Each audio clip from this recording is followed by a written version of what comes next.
Hello, my name is Claire. I'm 38 years old, and today I'm going to tell you how my 12-year marriage ended and what I did afterwards. You know, you read tons of revenge stories on Reddit.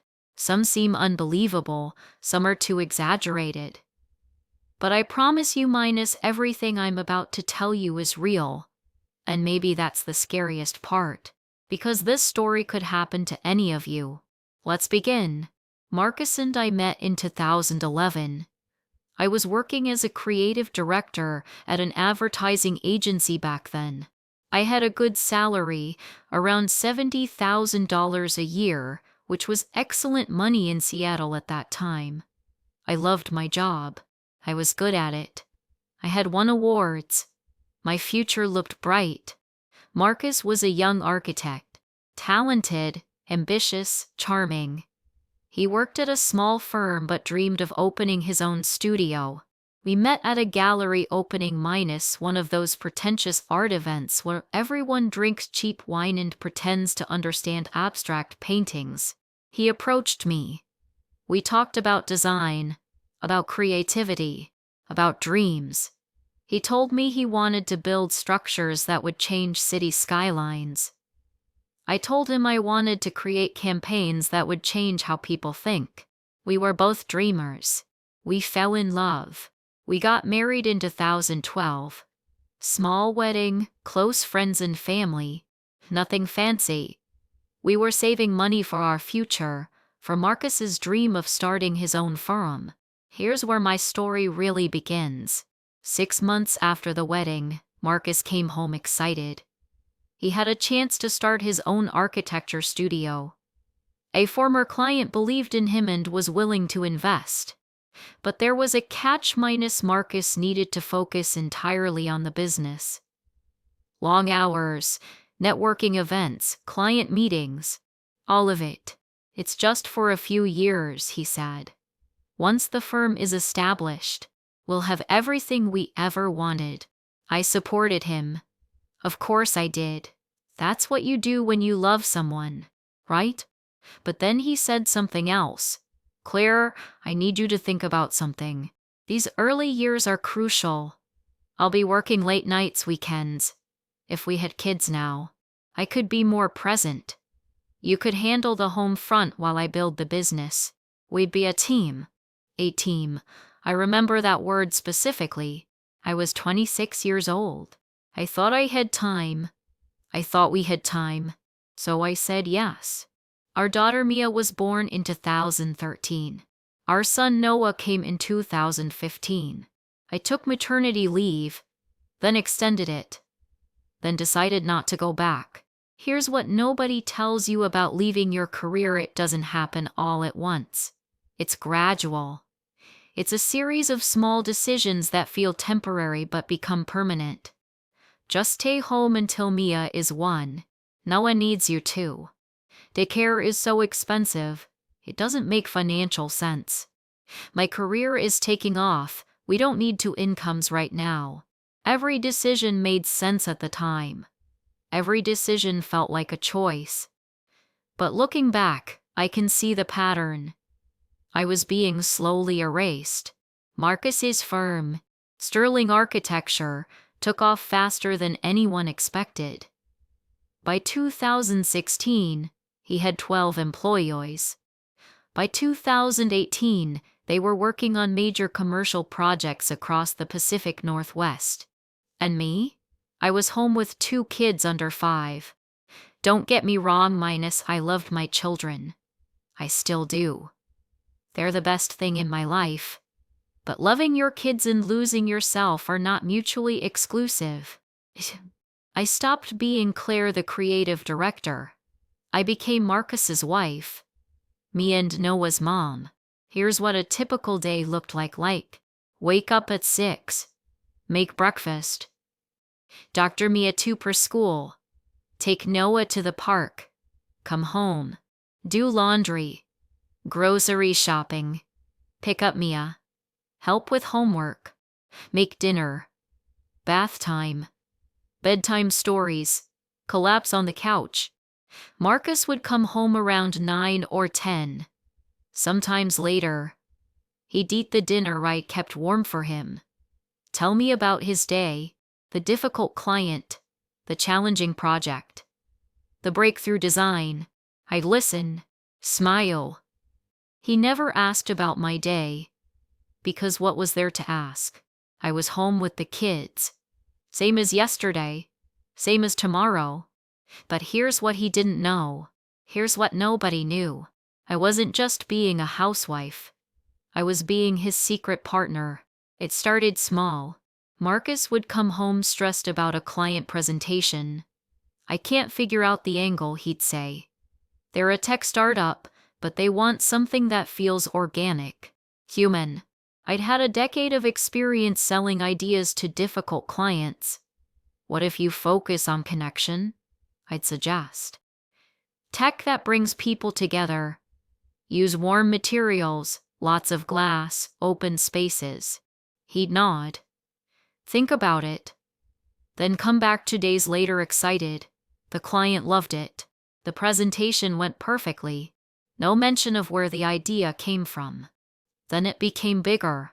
He was pitching for a major project minus a mixed-use development downtown. $50 million project. Make or break opportunity for his firm. He was preparing the presentation for weeks. I watched him struggle with the narrative. The designs were beautiful, but the story wasn't connecting. One night, after the kids were asleep, I sat down at the kitchen table. Let me see the presentation. I rewrote the entire thing. I restructured the flow. I knew how to tell a story. That was my job for 10 years, remember? I showed it to Marcus the next morning. He read it. His eyes widened. This is perfect. Claire, you're amazing. He kissed me, took the presentation, went to the meeting. Sterling Architecture won the project. At the celebration dinner, investors and partners toasted Marcus. Brilliant presentation, they said. You really know how to sell a vision. Marcus smiled, accepted the praise. I sat at the end of the table, invisible. This became the pattern. Every major project I was involved. Not officially, not visibly, but deeply. The waterfront hotel project? I suggested the sustainability angle that won over the environmental review board. The art center renovation? I created the entire community engagement strategy. The tech campus in Bellevue? I wrote the proposal that secured the $20 million investment. But it wasn't just creative work. I hosted dinners for potential clients. I made our home the kind of place where deals happened over wine and carefully prepared meals. I remembered everyone's names, their spouses' names, their kids' names. I asked about their lives, made them feel seen. Marcus's wife is so charming, they'd say. You're lucky to have her. And Marcus would smile and agree. I managed his schedule, reminded him of important meetings, bought gifts for his clients' birthdays and anniversaries, maintained relationships with contractors, engineers, city officials. I was his assistant, his strategist, his PR person, his network. All unpaid, all on a canoed lead. By 2020, Sterling Architecture was worth over $10 million. Marcus was featured in architecture magazines. He gave talks at conferences. He was successful. We were successful. Except I didn't exist in that success. The cracks started showing in 2022. Mia was 9. Noah was 7. They were both in school full-time. I had more time during the day. I started thinking about going back to work. Maybe part-time. Maybe freelance. Just something that was mine. I mentioned it to Marcus one evening. He looked up from his laptop. Work? Because I miss it. Because I want to use my brain again. Because I need something for myself. He frowned. That things are working so well right now. The kids are thriving. I'm landing bigger projects. Why rock the boat? I'm not rocking the boat. I just want to be more than a housewife. His face hardened. More than a housewife? Claire, you know how important what you do is. You keep everything running. You're the foundation of this family. I want to be more than a foundation. I want to build something too. He sighed, closed his laptop. Look, if money is the issue, I can increase your allowance. Allowance? Like I was a child. It's not about money, Marcus. Then what is it about? It's about me. About who I am beyond being your wife and their mother. He stood up. I have an early meeting tomorrow. Can we talk about this later? We never talked about it later. It happened on a Tuesday in March 2023. I was making dinner when Marcus came home early. Unusual. He typically worked until 8 or 9. He sat down at the kitchen table. Wouldn't look at me. We need to talk. My stomach dropped. You know that feeling when you know something terrible is coming but you can't stop it? I want a divorce. The room tilted. I've been thinking about this for months. We've grown apart. I need something different. Different. Marcus, what are you talking about? He finally looked at me. His eyes were cold.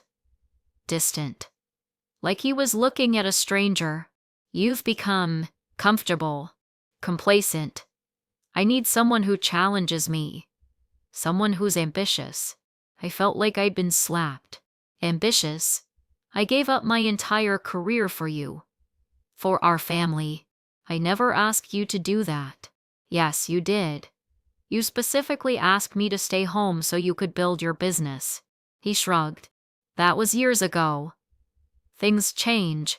People change. I stared at him. This man I'd loved for 12 years. This man I'd sacrificed everything for. Is there someone else?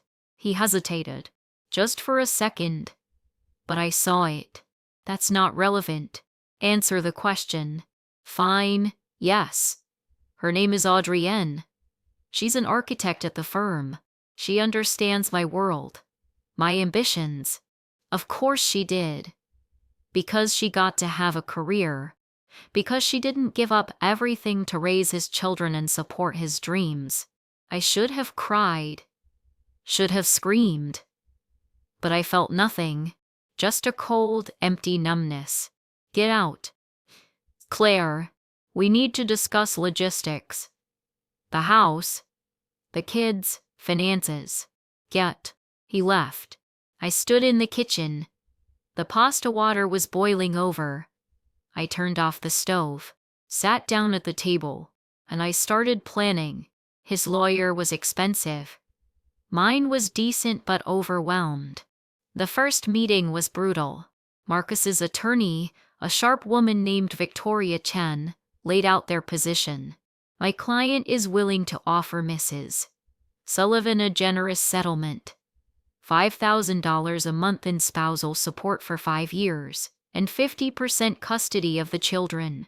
My lawyer started to respond, but I cut him off. What about the business? Victoria smiled. Not warmly. What about it? I want half. Mrs. Sullivan, according to our records, you haven't been employed for 11 years. You haven't contributed financially to Sterling Architecture. I contributed in other ways. Emotional support isn't a business asset. It wasn't just emotional support. I helped with presentations, client relationship strategy. Marcus spoke for the first time. Claire, you're exaggerating. You gave me some suggestions here and there. Sure. But you weren't actually working. I looked at him. Really looked at him. And I saw it clearly he genuinely believed this.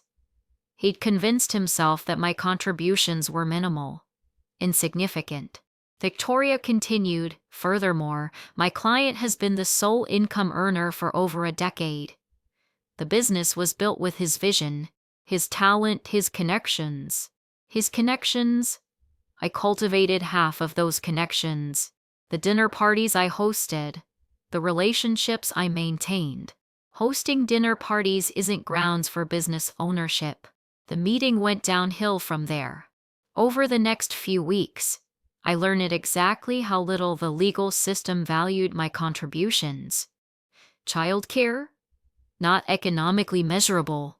Household management? Not a real job. Strategic advice? Couldn't be proven. Client relationship management? Wasn't documented. In the eyes of the law, I'd spent 11 years doing nothing. The final settlement offer came in June. Marcus would keep the business. The house would be sold and proceeds split. I'd get $6,000 a month for 7 years, joint custody of the kids. My lawyer said it was fair, even generous. I sat in his office, looking at the papers. 11 years. 11 years of my life, my career, my ambitions, reduced to $6,000 a month for 7 years. Total value of my contributions $500 for $1,000. Sterling Architecture was valued at $15 million. My work had helped build that.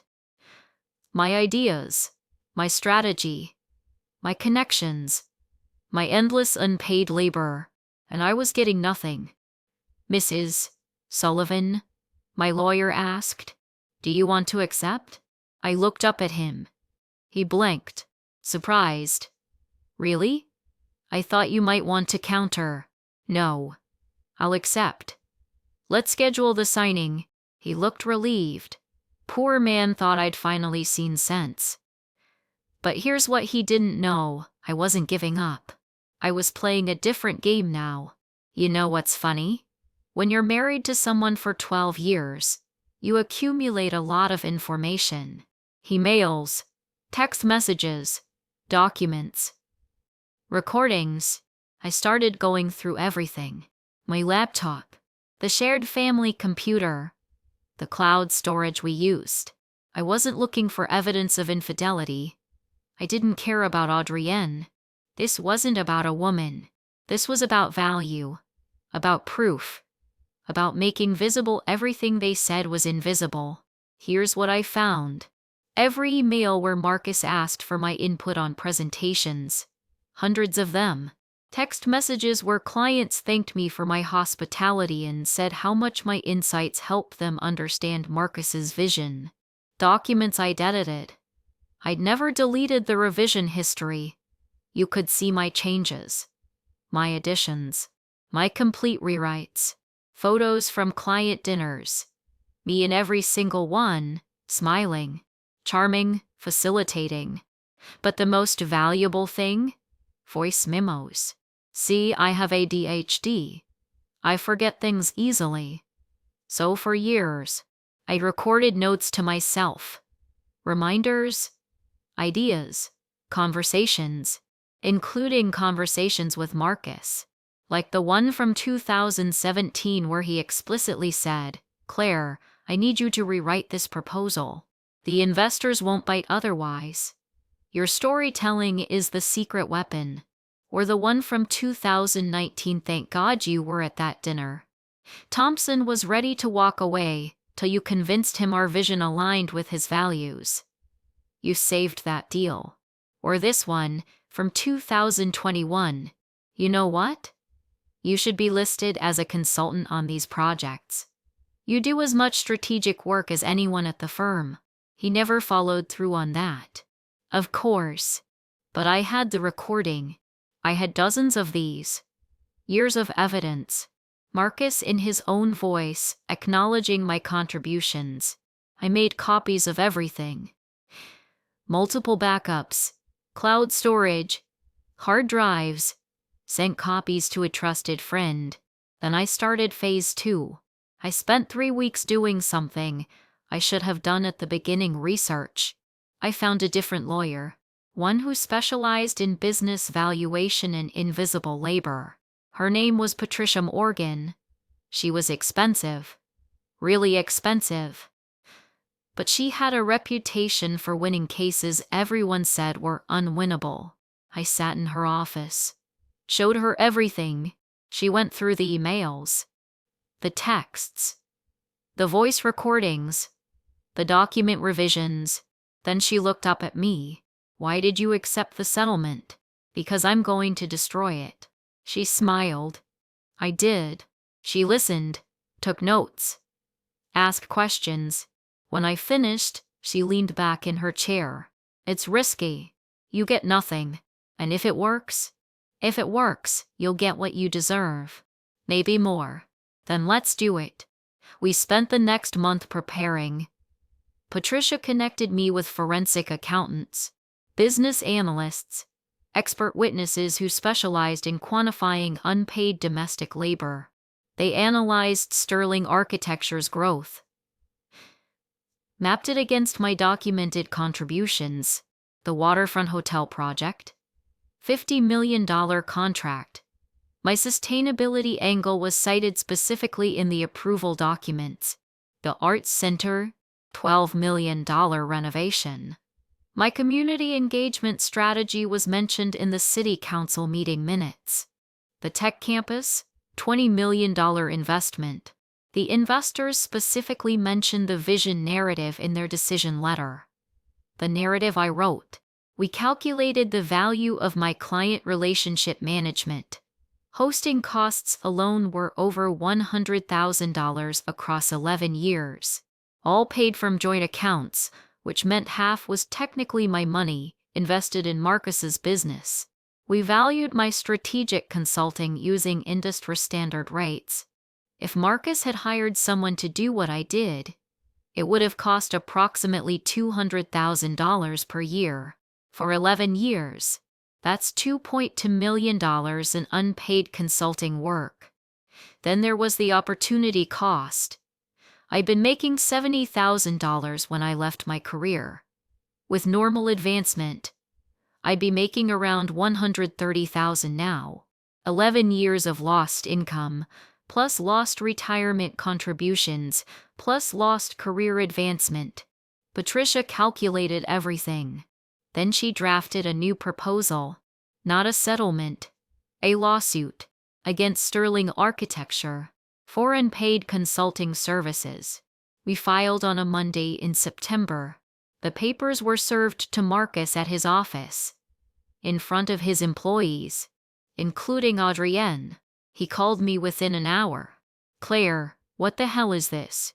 It's a lawsuit. For unpaid services. You can't sue me. We're getting divorced. We have a settlement. I'm not suing you. I'm suing Sterling Architecture as a business entity for consulting services rendered over 11 years without compensation. This is insane. You were a consultant. I have documentation that says otherwise. Would you like me to send it to your lawyer? Or would you prefer I present it in court publicly? Silence. This is revenge. Pure vindictive revenge. No, Marcus. This is business. You taught me that everything has a value. I'm simply claiming mine. He hung up. 20 minutes later, Victoria Chen called. Mrs. This lawsuit is frivolous. You'll never win. Maybe. Maybe not. But it will be public. Court records. Depositions. Discovery. Every email, every text, every recording where Marcus acknowledged my contributions. All public record. Are you trying to extort my client? I'm trying to get paid for my work. If Marcus wants to settle out of court, I'm open to negotiation. Otherwise, I'll see you in court. She hung up too. I waited. 3 days later, Patricia called. They want to meet. The meeting was tense. Marcus, Victoria, me, Patricia. Conference room at Victoria's firm. Gray walls, glass table, uncomfortable chairs. Marcus looked terrible, exhausted. Victoria started. My client is willing to offer an additional settlement to make this go away. $100,000, contingent on dropping the lawsuit and signing an NDA. Patricia didn't even look up from her notes. No. $200,000. No. What do you want? Patricia slid a folder across the table. Full accounting of Sterling Architecture's revenue from 2013 to present. Breakdown by project. Client testimonials regarding Mrs. Sullivan's contributions. and 10% equity in the company. Marcus exploded. 10%? Are you out of your mind? Actually, Patricia said calmly, based on our calculations, Mrs. Sullivan's contributions warrant closer to 20% equity. We're being generous. She's my ex-wife. She can own part of my company. She wouldn't be your ex-wife owning it. She'd be a consultant who rendered services over 11 years without compensation. The divorce is separate. This is a business matter. Victoria stepped in. This won't hold up in court. You can't prove measurable business impact. Patricia opened another folder. Actually, we can. We have 12 expert witnesses prepared to testify.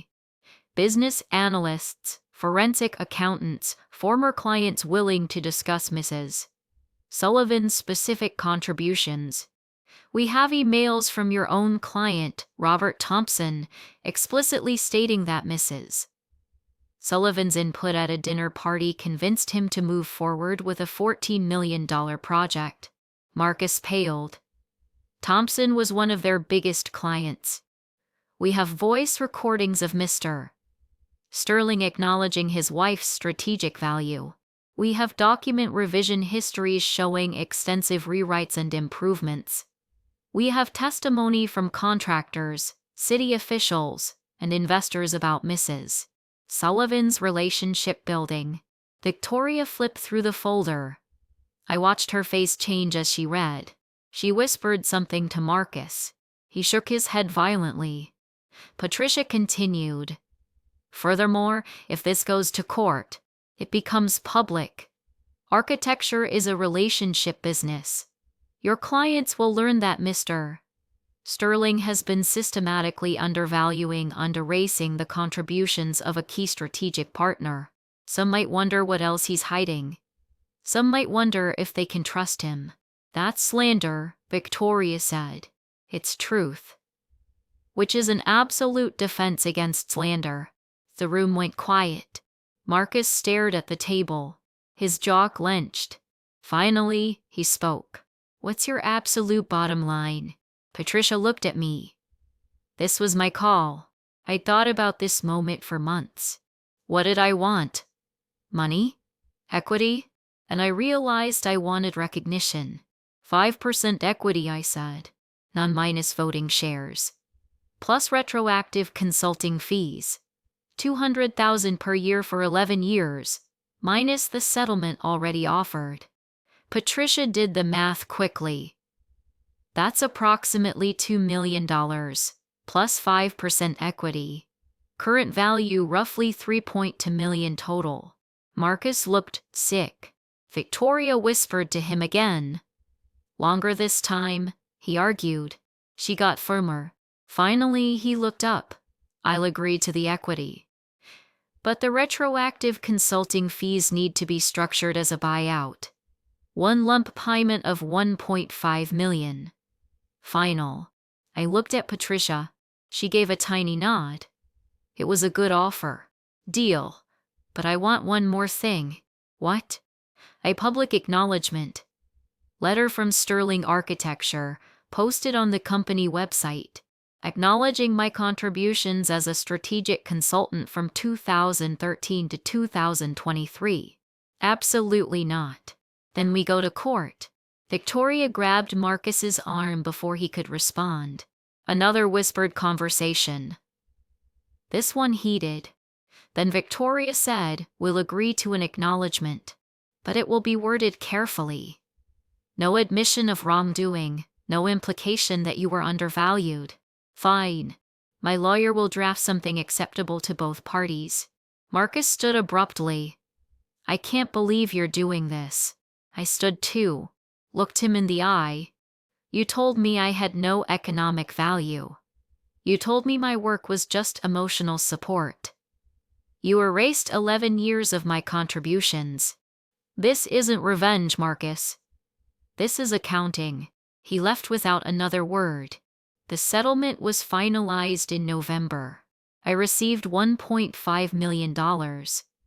5% equity in Sterling Architecture, structured as non-voting shares that paid dividends, and a letter posted on the company website acknowledging my contributions as an uncredited strategic consultant. The letter was brief, professional, but it existed. More importantly, it was public. Within a week, the architecture community was talking. Reddit posts appeared. Industry gossip. Did you see Marcus Sterling's ex-wife was actually a partner? Man, that's cold. Taking credit for someone else's work for years. Makes you wonder what really happened. Marcus's reputation took a hit. Not a fatal one, but enough that two clients delayed project spending other options. Enough that recruitment became harder. Adrienne left the firm 3 months later. Apparently dating your boss who publicly screwed over his ex-wife isn't a great career move. As for me, I took the money and did something I should have done 11 years ago. I started my own consulting firm. Strategic narrative development for architects and developers, helping them tell the stories their buildings can't. Turns out I'm really good at it. And now people know it's me doing the work. My first client? Robert Thompson, the one who invested $14 million because of a dinner party conversation I facilitated. He hired me directly this time, paid me $100,000 for a 3-month project. When I delivered the work, he said, I always suspected you were behind a lot of Marcus's success. Glad you're finally getting credit. That felt better than any revenge could have. It's been 2 years now. My firm is successful. I have 6 employees. We do work across the country. Mia is 13. Noah is 11. We have shared custody. They're thriving. I'm dating someone. She's brilliant and kind and sees me as a whole person, not a supporting character in someone else's story. I'm not going to tell you I'm grateful for what happened. I'm not going to say everything worked out for the best. I lost 11 years. Years I can't get back. Career momentum I'll never fully recover. A marriage I believed in. But I learned something important. Invisible work stays invisible until you force people to see it. For 11 years, I let Marcus define my value. I let the legal system define my contributions. I accepted being erased, and then I stopped accepting it. I documented. I proved. I demanded recognition, and I won. Not because I destroyed Marcus. His firm is still successful. He's still working. Still dating Adrienne. Actually, they got engaged last month. I won because I made my value visible. The legal system still doesn't adequately value domestic labor. Courts still struggle to quantify unpaid work. Women still get screwed in divorces every single day. But I found a loophole. I reframed my labor as consulting, as professional services, as business contribution, and suddenly, it had value. Here's what I want you to take from this story. If you're supporting someone's career, document everything. Texts, recordings, every contribution, every idea, every connection you facilitate. Not because you're planning for divorce, but because work has value. Your work has value, and someday, you might need to prove it. Second, don't let anyone tell you that supporting someone else's dreams is enough. Have your own dreams. Build your own things. Stay economically independent. Love doesn't require sacrifice. Partnership should be mutual. Third, the system is broken, but you can work around it. Find creative solutions. Hire smart lawyers. Don't accept the first settlement just because everyone says it's fair. Fair is getting what you deserve. And you deserve recognition for your work. So that's my story. The story of how I became worthless in the eyes of the law, and then proved my worth anyway. I hope it helps someone. I hope it makes someone think twice before giving up everything for someone else's dreams. Or at the very least, I hope it reminds you document everything. You never know when you'll need receipts. Thanks for listening.